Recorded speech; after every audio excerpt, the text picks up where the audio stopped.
जय हिंद साथियों, स्वागत करता हूं आपका अपने यूट्यूब चैनल स्टडी अड्डा के जीके के चैनल पर।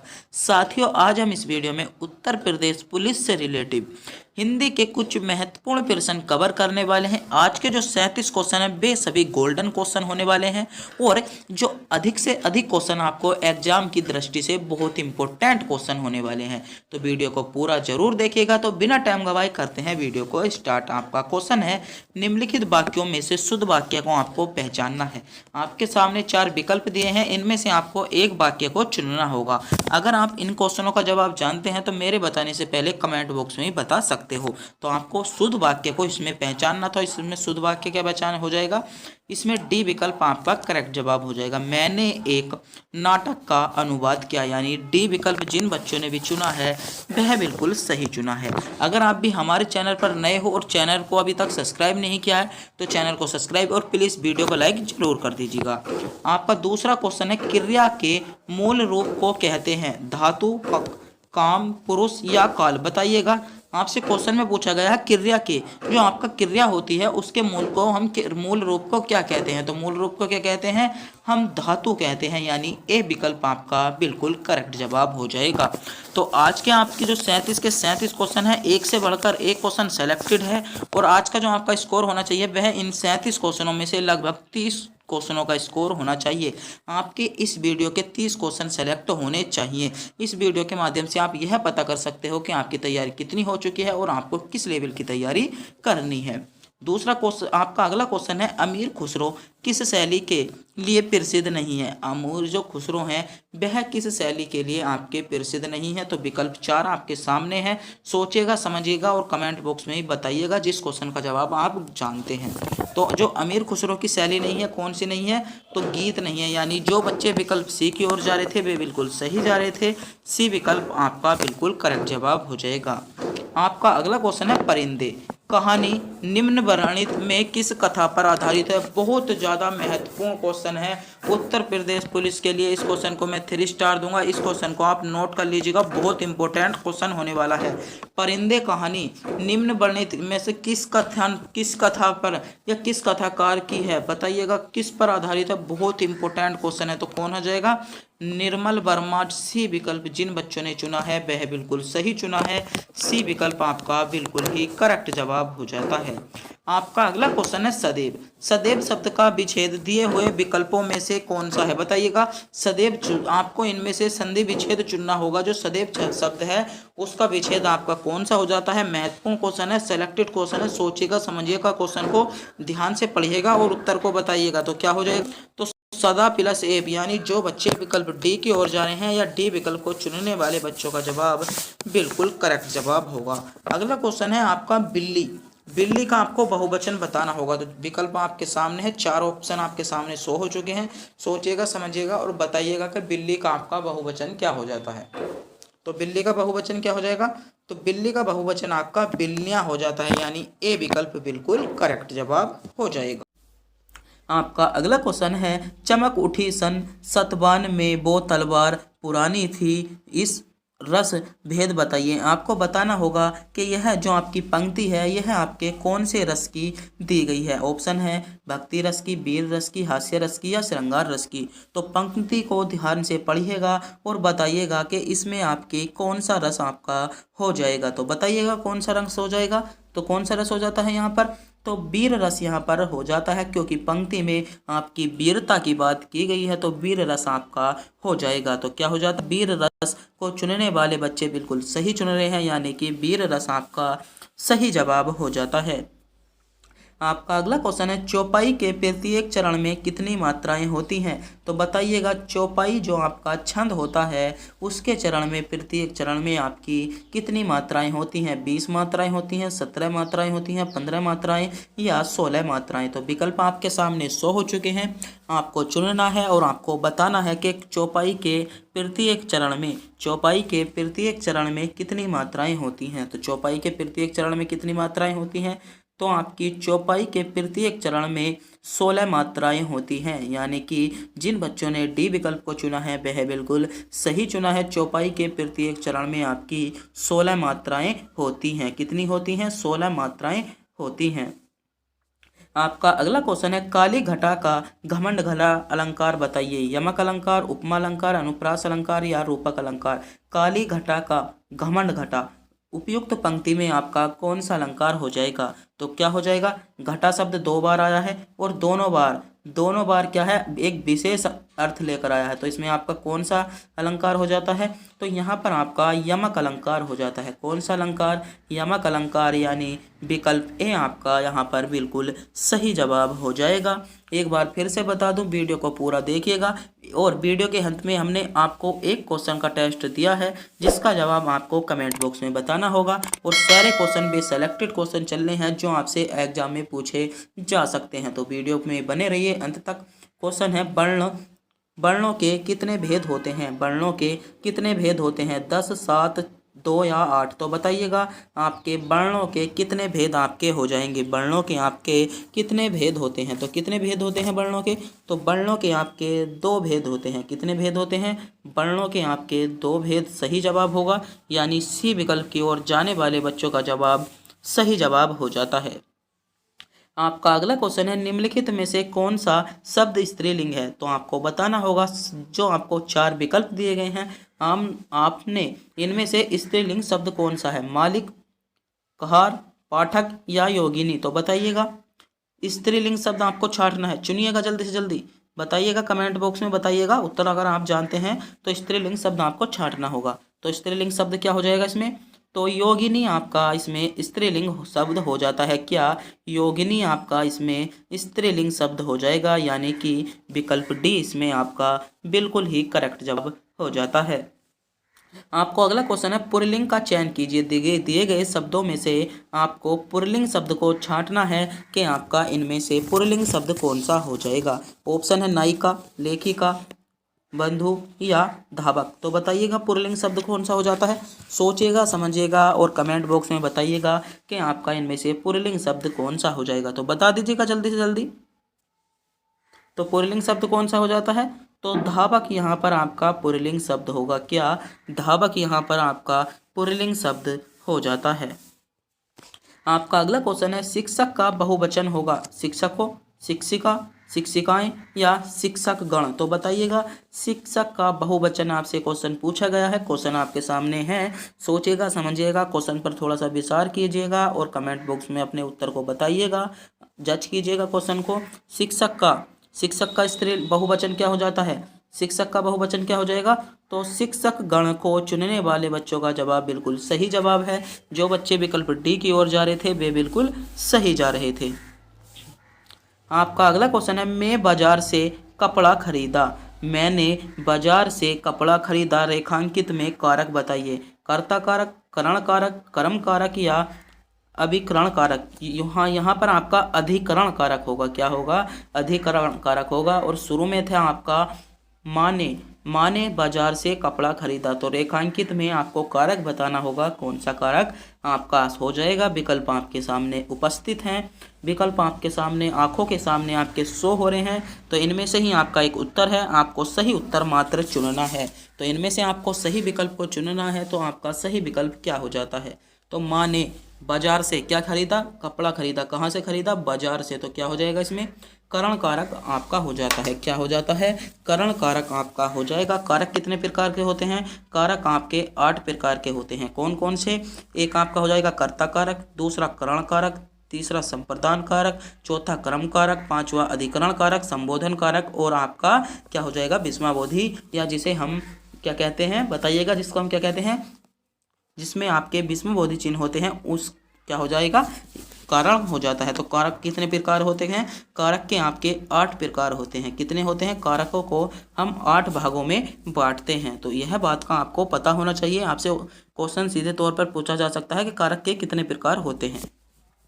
आपका अगला क्वेश्चन है यह मेरी पतंग है, रेखांकित का भेद बताइए। आपको बताना होगा यह, आपको यहाँ पर बताना होगा यह क्या है। तो यह मेरी पतंग है। तो कौन सा कारक है?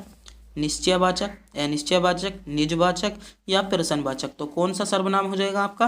तो यहाँ पर आपका निश्चयवाचक सर्वनाम हो जाता है। क्या? यह मेरी पतंग है, इस वाक्य में आपका निश्चयवाचक सर्वनाम होता है, क्योंकि निश्चित चीज़ का क्या है, बोध किया गया है। तो सर्वनाम आपके कितने होते हैं? हिंदी में आपके सर्वनामों की संख्या 11 होती है। और सर्वनामों को कितने भेदों में बांटा गया है? तो सर्वनामों को आपके 6 भेदों में बांटा गया है। कितने भागों में बांटा गया है? 6 भागों में, जिसमें से आपका पहला हो जाएगा, क्या हो जाता है, पुरुषवाचक सर्वनाम। क्या हो जाएगा? पहला आपका पुरुषवाचक सर्वनाम हो जाता है। दूसरा आपका निजवाचक सर्वनाम हो जाएगा। तीसरा आपका निश्चितवाचक सर्वनाम हो जाता है। चौथा आपका अनिश्चितवाचक सर्वनाम हो जाएगा। पांचवा आपका संबंधवाचक सर्वनाम हो जाता है। और छठा आपका क्या हो जाएगा? प्रश्नवाचक सर्वनाम होता है। तो इन बातों का आपको पता होना चाहिए कि सर्वनाम को कितने भागों में बांटा गया है। सर्वनाम आपके 6 प्रकार के होते हैं। और सर्वनामों की हिंदी में संख्या कितनी है? सर्वनामों की आपकी हिंदी में संख्या कितनी होती है? 11 होती है। आपका अगला क्वेश्चन है, समझदार शब्द विशेषण का कौन सा भेद है? ऑप्शन है सार्वनामिक विशेषण, संख्यावाचक विशेषण, परिमाणवाचक विशेषण या गुणवाचक। बताइएगा। तो बताइएगा समझदार। अगर आपका यही क्वेश्चन आपसे एग्जाम में पूछ लिया जाता कि सर्वनाम कौन सी, समझदार कौन सी विशेषण है, आपका यही क्वेश्चन अगर आपके क्वेश्चन में होता, अगर आपके क्वेश्चन पेपर में यही प्रश्न होता, तो आप किसको चुनते? तो किसको चुनते? तो यहाँ पर आपका गुणवाचक विशेषण हो जाएगा। क्या? विकल्प डी, यानी गुणवाचक विशेषण आपका हो जाता है। तो डी विकल्प आपका बिल्कुल ही करेक्ट जवाब हो जाएगा। आपका अगला क्वेश्चन है, चर्चा शब्द से बना विशेषण है। चर्चाएं, चर्चा या चर्चित या चर्या। तो बताइएगा चर्चा शब्द से आपका कौन सा विशेषण बना है? तो चर्चा से आपका कौन सा विशेषण बना है?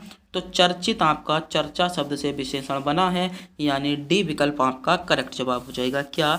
डी विकल्प आपका सही जवाब हो जाता है। आपका अगला क्वेश्चन है, धातु कहते हैं। ऑप्शन है क्रिया के मूल रूप को, क्रिया के सामान्य रूप को, क्रिया के उत्तम रूप को या क्रिया के संपूर्ण रूप को। तो हम धातु किसे कहते हैं? बताइएगा। अगर आपने भी हिंदी को थोड़ी बहुत नॉलेज जज कर रखी है तो आपको यह तो पता ही होगा कि धातु हमें किस कहते हैं। तो क्रिया के मूल रूप को कहते हैं। किसे कहते हैं? धातु हम क्रिया के मूल रूप को कहते हैं, यानी विकल्प ए आपका सही जवाब होगा। धातु हम क्रिया के मूल रूप को कहते हैं। तो ए विकल्प को चुनने वाले बच्चों का जवाब बिल्कुल ही सही जवाब होता है। आपका अगला क्वेश्चन है, भूतकाल के कितने भेद होते हैं? 7 भेद, 6 भेद, 9 भेद या 4 भेद। तो बताइएगा। क्वेश्चन आपके सामने 100 हो चुका है। बस आपको यह बताना होगा कि भूतकाल में कितने भेद होते हैं, या भूतकाल के आपके कितने भेद होते हैं। तो भूतकाल के कितने भेद होते हैं? भूतकाल के आपके 9 भेद होते हैं। कितने भेद होते हैं? भूतकाल के आपके 9 भेद होते हैं। तो जो बच्चे विकल्प सी की ओर जा रहे थे वे बिल्कुल सही जा रहे थे। आपका अगला क्वेश्चन है, तद्भव शब्द बने हैं। ऑप्शन है हिंदी के मूल शब्दों से, विदेशी शब्दों से, उर्दू शब्दों में बदलाव से या संस्कृत शब्दों में कुछ बदलाव से। तो बताइएगा। इंपॉर्टेंट क्वेश्चन है आपके लिए। सोचिएगा, समझिएगा और उत्तर को कमेंट बॉक्स में बता दीजिएगा कि तद्भव शब्द आपके किस चीज़ से बने होते हैं। विकल्प आपके सामने शो हो रहे हैं, आपको चुनना होगा। तत्सम शब्द, तत्सम जो शब्द हैं वे आपके बने होते हैं। तो किससे बने होते हैं? संस्कृत शब्दों में कुछ बदलाव से आपके क्या होते हैं? तत्सम शब्द बनते हैं। तो डी विकल्प में आपको दिया गया था। तो डी विकल्प जिन बच्चों ने भी सेलेक्ट किया है वह बिल्कुल सही सेलेक्ट किया है। आपका अगला क्वेश्चन है, तत्सम शब्द आपको पहचानना है। इनमें से आपका तत्सम शब्द कौन सा है? निंद्रा, कान, मोर या बंदर। तो बताइएगा। तत्सम शब्द आपका कौन सा हो जाएगा? तो बंदर आपका यहाँ पर तत्सम शब्द हो जाता है। क्या? तत्सम क्या हो जाएगा? बंदर आपका यहाँ पर हो जाएगा।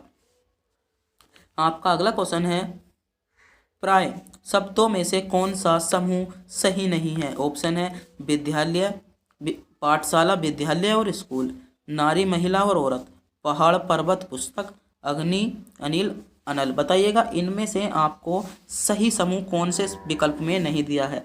सही समूह कौन सा नहीं है? ए क्या हो जाएगा? पाठशाला, विद्यालय, स्कूल तो हो जाएगा, सही होगा। नारी, महिला और औरत एक ही होती हैं, सही होगा। पहाड़, पर्वत, मगर पुस्तक का कोई मेल नहीं है। तो यह विकल्प आपका डी, सी विकल्प आपका गलत हो जाएगा। तो इसमें क्या बूझा था? नहीं है, तो यही बूझा था। तो सी विकल्प आपका, इसमें सी विकल्प जिन बच्चों ने सेलेक्ट किया है वह बिल्कुल सही सेलेक्ट किया है।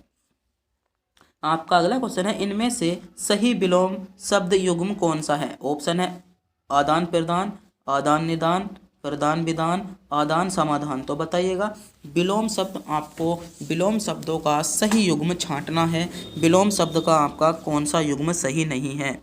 तो बताइएगा सही है। विकल्प आपके सामने 100 हो चुके हैं। सोचिएगा, समझिएगा, क्वेश्चन को जज कीजिएगा, बताइएगा। अभी तक बताइएगा कितने बच्चे ऐसे हैं जिनका एक भी क्वेश्चन गलत नहीं है? अभी तक कितने बच्चे ऐसे हैं जिनका जो टारगेट है सभी क्वेश्चनों का अभी तक सही है, एक भी क्वेश्चन उनसे गलत नहीं हुआ है? तो कितने बच्चे ऐसे हैं? अगर आपके सभी क्वेश्चन राइट है, मतलब सभी क्वेश्चन सही हैं, तो विकल्प में कमेंट बॉक्स में लिख दीजिएगा कि सही, सही लिख दीजिएगा। अगर किसी से एक भी क्वेश्चन गलत हुआ है तो वह अभी तक अपने क्वेश्चनों को गलत बता सकता है कि मेरे इतने क्वेश्चन गलत हो गए हैं। तो आपसे क्वेश्चन में पूछा है विलोम शब्द का युग्म है, तो कौन सा हो जाएगा? आदान प्रदान को चुनने वाले बच्चों का जवाब बिल्कुल ही सही जवाब हो जाता है। आदान का विपरीत क्या होता है? विलोम आपका प्रदान होता है। तो इसमें क्या ए विकल्प जिन बच्चों ने भी सेलेक्ट किया था वह बिल्कुल ही सही सेलेक्ट किया था। आपका अगला क्वेश्चन है, और शब्द में अनेकार्थी शब्द समूह को चयनित कीजिए। ऑप्शन है अन्य, उसका, दूसरा, तथा, सब, परंतु या परंतु अपना। बताइएगा और शब्द के आपको अनेकार्थी समूह शब्द छांटने हैं। विकल्प आपके सामने 100 हो चुके हैं। सोचिएगा, समझिएगा, बताइएगा, क्वेश्चन को जज कीजिएगा। क्वेश्चन आपके सामने है, जल्दी से जल्दी बताइएगा क्या हो जाएगा इसमें आपका सही जवाब? तो इसमें आपका दूसरा और तथा इसमें सही जवाब होगा। जिन बच्चों ने भी विकल्प बी को सेलेक्ट किया है वह बिल्कुल सही सेलेक्ट किया है। आपका अगला क्वेश्चन है, जो काम करना कठिन हो वाक्य के लिए एक शब्द चुनिए। दुष्कर, दुभर, कठिन या असंभव। जो काम करना कठिन हो उसको हम क्या कहते हैं? तो क्या कहते हैं? उसको हम दुभर कहते हैं, यानी विकल्प बी आपका सही जवाब होगा। आपका अगला क्वेश्चन है, पक्षी पेड़ों पर अपना बनाते हैं, सही शब्द भरिए। नीर बनाते हैं, नीम बनाते हैं, नीड़ बनाते हैं, नींद बनाते हैं। तो बताइएगा पक्षी पेड़ों पर अपना बनाते हैं। नीर, नीर किसका वो होता है आपका पर्यायवाची? पानी का होता है। नीम क्या होता है? नीम का पेड़ होता है। नीड़ क्या होगा? नीड़ मतलब आपने सुना होगा, कई फिल्मों में देखा होगा, नीड़ बंधी है मतलब बांध बनी है। तो इसका क्या किससे संबंधित हो जाता है? नीड़ का संबंध आपका घोंसले से हो जाएगा। तो सी विकल्प इसमें आपका सही जवाब हो जाएगा। पक्षी पेड़ों पर अपना घोंसला या नीड़ बनाते हैं। तो जिन बच्चों ने भी विकल्प सी को सेलेक्ट किया था वह बिल्कुल सही सेलेक्ट किया था। आपका अगला क्वेश्चन है, अनु उपसर्ग से बना शब्द है। ऑप्शन है अनुचर, अनुपमा, अंतर या अनुत्तर। तो बताइएगा अनु उपसर्ग से बना शब्द आपका कौन सा है? बताइएगा। तो अनु उपसर्ग से कौन सा शब्द बना है? तो अनुचर आपका अनु उपसर्ग से बना है, यानी विकल्प ए इसमें आपका बिल्कुल सही जवाब हो जाएगा। आपका अगला क्वेश्चन है, भुलक्कड़ शब्द में प्रत्यय का प्रयोग किया गया है। भू का, लय का, अक्कड़ का, भूल का। भुलक्कड़ में प्रत्यय हो जाएगा आपका भू, क्या हो जाएगा? प्लस अक्कड़, क्या हो जाएगा? भू प्लस अक्कड़, यानी सी विकल्प आपका सही जवाब हो जाएगा। इसमें आपका प्रत्यय क्या है? तो अक्कड़ आपका प्रत्यय है। क्या है? अक्कड़ आपका प्रत्यय है। तो सी विकल्प आपका सही जवाब होगा। आपका अगला क्वेश्चन है, गीतांजलि का सही संधि विच्छेद है। गीता प्लस अन्य, गीत प्लस जली, गीता अंजलि या गीतांजलि। तो बताइएगा गीतांजलि सही शब्द का सही संधि विच्छेद आपका क्या हो जाएगा? गीतांजलि। तो गीतांजलि का आपका सही संधि विच्छेद क्या होता है? तो बताइएगा आपने कौन से उत्तर को चुना है, आपने कौन से प्रश्न को सेलेक्ट किया है, इसमें आपने कौन से उत्तर को बताना आप चाह रहे हो। तो कौन सा हो जाएगा? तो गीता प्लस अंजलि आपका इसमें सही जवाब हो जाएगा, यानी विकल्प सी आपका करेक्ट जवाब होगा। आपका अगला क्वेश्चन है, सभी मिलकर स्कूल जाते हैं वाक्य का शुद्ध रूप होगा। सभी मिलकर स्कूल गए, सभी मिलकर साथ स्कूल जाते हैं, सभी मिलकर स्कूल जाते हैं या सभी साथ स्कूल जाते हैं। तो बताइएगा इसमें आपको शुद्ध वाक्य आपका कौन सा है? इसमें आपको शुद्ध वाक्य पहचानना है कि इसमें से आपका शुद्ध वाक्य कौन सा हो जाएगा। तो शुद्ध वाक्य कौन सा हो जाएगा कमेंट बॉक्स में बता दीजिएगा। तो शुद्ध वाक्य कौन सा हो जाता है? सभी 7 स्कूल जाते हैं, यानी विकल्प डी बिल्कुल इसमें आपका सही जवाब होगा। आपका अगला क्वेश्चन है, रसोई घर में कौन सा समास है? अव्ययीभाव समास, तत्पुरुष समास, द्विगु समास या द्वंद्व समास? रसोई घर मतलब रसोई का घर, क्या हो जाएगा? रसोई घर, रसोई का घर, तो इसमें कौन सा समास हो जाएगा? तो यहाँ पर आपका तत्पुरुष समास हो जाएगा। कौन सा समास हो जाएगा? तत्पुरुष समास आपका यहाँ पर हो जाता है। आपका अगला क्वेश्चन है, मैं खाता हूँ कर्मवाच्य रूप होगा। मुझसे खाया जाता था, मेरे से खाया जाता है, मुझसे खाया नहीं जाता, मुझसे खाया जाता है। तो बताइएगा इसमें से मैं खाता हूँ, इसमें कर्मवाच्य रूप आपका क्या हो जाएगा? तो क्या हो जाता है? मुझसे खाया जाता है। क्या हो जाएगा? डी विकल्प इसमें सही जवाब होगा। यानी जो बच्चे विकल्प डी की ओर जा रहे हैं वे बिल्कुल सही जा रहे हैं। डी विकल्प को चुनने वाले बच्चों का जवाब बिल्कुल ही करेक्ट जवाब हो जाता है। आपका अगला क्वेश्चन है, मैं रोज पढ़ता हूँ, वाक्य में क्रिया विशेषण का भेद है। स्थान क्रिया विशेषण, स्थानवाचक क्रिया विशेषण, रीतिवाचक क्रिया विशेषण, कालवाचक क्रिया विशेषण या परिमाणवाचक क्रिया विशेषण? बताइएगा। मैं रोज पढ़ता हूँ, इसमें आपका क्या हो जाएगा? कौन सा क्रिया विशेषण आपका हो जाएगा? विकल्प आपके सामने है, सोचिएगा, समझिएगा, बताइएगा, क्योंकि पेपर तो आपको ही करना है, तो आपको ही चुनना होगा। बताइएगा, क्योंकि पेपर में तो आपको ही जाना है ना, तो यहाँ पर भी आपको ही सेलेक्ट करना है। हम बस बाद में ही तो बता सकते हैं इसमें आपका सही जवाब क्या होगा। हम बस इतना ही तो कर सकते हैं, अगर आप गलत चुनने हो तो उसको सही बता सकते हैं, मगर चुनना तो आपको ही होगा ना। तो बताइएगा, तो कौन सा हो जाएगा? रीतिवाचक क्रिया विशेषण इसमें आपका हो जाता है, यानी विकल्प बी बिल्कुल करेक्ट जवाब होगा। आपका अगला क्वेश्चन है, निम्नलिखित में से योजक चिन्ह है, पहला है, दूसरा है, तीसरा है, बताइएगा। योजक चिन्ह इनमें से आपका कौन सा है? योजक चिन्ह आपको चुनना होगा। योजक चिन्ह बताइएगा कौन सा है? तो सी विकल्प में आपका योजक चिन्ह दिया है। कौन सा दिया है? सी विकल्प में आपको योजक चिन्ह दिया है, तो सी विकल्प आपका सही जवाब होगा।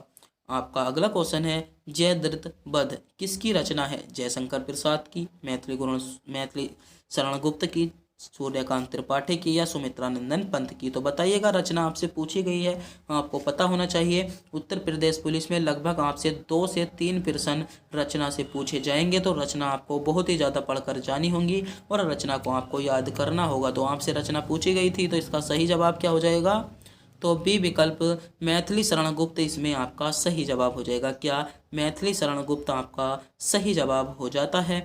और आज की वीडियो का अंतिम क्वेश्चन आपकी स्क्रीन पर आ चुका है, अतीत के चलचित्र किसकी रचना है? महादेवी वर्मा की, अयोध्या सिंह की, सियाराम शरण गुप्त की या सूर्यकांत त्रिपाठी निराला की? तो बताइएगा, अतीत के चलचित्र किसकी रचना है? यह क्वेश्चन हमने आपको टेस्ट के रूप में दिया है। हम इस क्वेश्चन के माध्यम से आपको जज करना चाहते हैं कि आपको रचना याद भी है या नहीं। तो जल्दी से जल्दी अपने उत्तर को कमेंट बॉक्स में बता दीजिएगा कि अतीत के चलचित्र किसकी रचना है। तो अगर आप वीडियो को लाइक कर देगा और चैनल को सब्सक्राइब जरूर कर दीजिएगा, जिससे कि हमारी आने वाली वीडियो का नोटिफिकेशन आपको तुरंत मिलता रहे। तो तब तक के लिए मिलते हैं अगली वीडियो में।